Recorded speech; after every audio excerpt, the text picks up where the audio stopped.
क्या नाम है? दिलचंद, बोलिए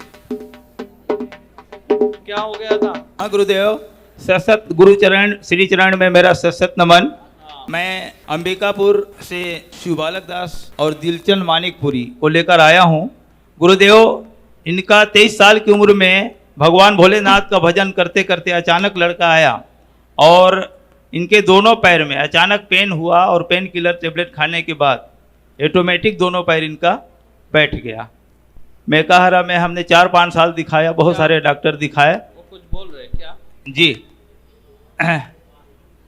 बाथरूम रुक गया था, अभी भी उनका बाथरूम ज्यों का त्यों पड़ा हुआ है। जी गुरुदेव, तो हमने सुना आपका श्री दर्शन के लिए हम लोग अंबिकापुर से। कितने साल से परेशान है?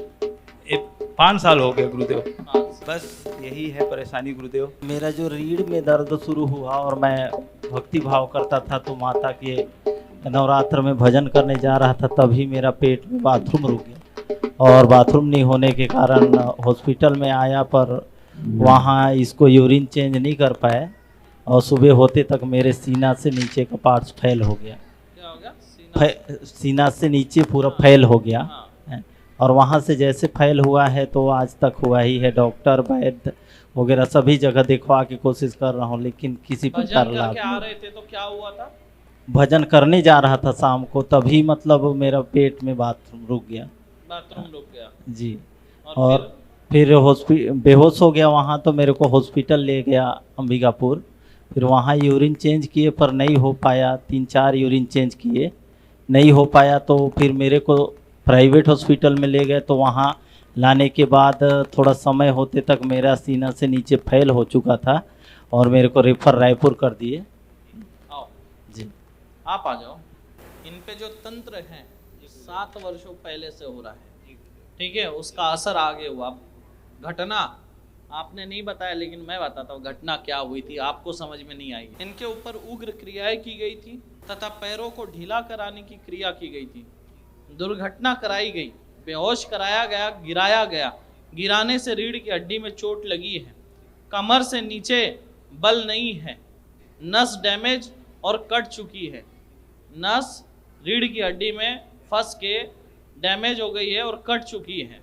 वहाँ से रक्त का प्रवाह बंद है, दिख रहा है? डैमेज हो चुकी है, कट चुकी है और दब के पूरी तरह से उस नस के अंदर से सिग्नल, ब्रेन को सिग्नल देना बंद हो चुका है। आया समझ में?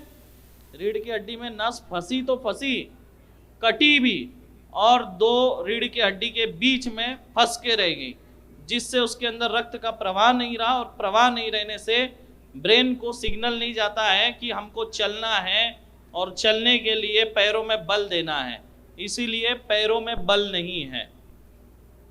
चिंता ना करें, आप पिछले 7 सालों से भी ज्यादा समय से पीड़ित है तंत्र के चलते। जब तंत्र हावी हुआ तो ये पूरी रोग से पीड़ित हो गए, लेकिन तंत्र 7 साल से है। कि दीदी अपने ससुराल से आ गई है, यहाँ लिखा हुआ है ससुराल से आ गई है जी, आपके ऊपर शत्रुता का भाव रखकर ये तंत्र क्रिया कराई गई थी। दारिद्रता का आपके घर में वास है। जी गुरुदेव। चिंता ना करें, लाभ होगा। माता रानी का बीज मंत्र का जाप करें। प्रेम से बोले मातंगी धुमावती मैया की। हो जाएंगे, दिक्कत नहीं, थोड़ा समय लगेगा लेकिन ठीक होगा, ठीक है? लेकिन बल तो आ जाएगा, लेकिन ये जो थैली है, थैली वाली समस्या और 5 साल चलेगी। बल आ जाएगा, लेकिन जो है जो मूत्र विसर्जन के लिए थैली लगा के रखना ही पड़ेगा 5 साल तक, फिर ठीक हो जाएगा, टाइम लगेगा, ठीक है?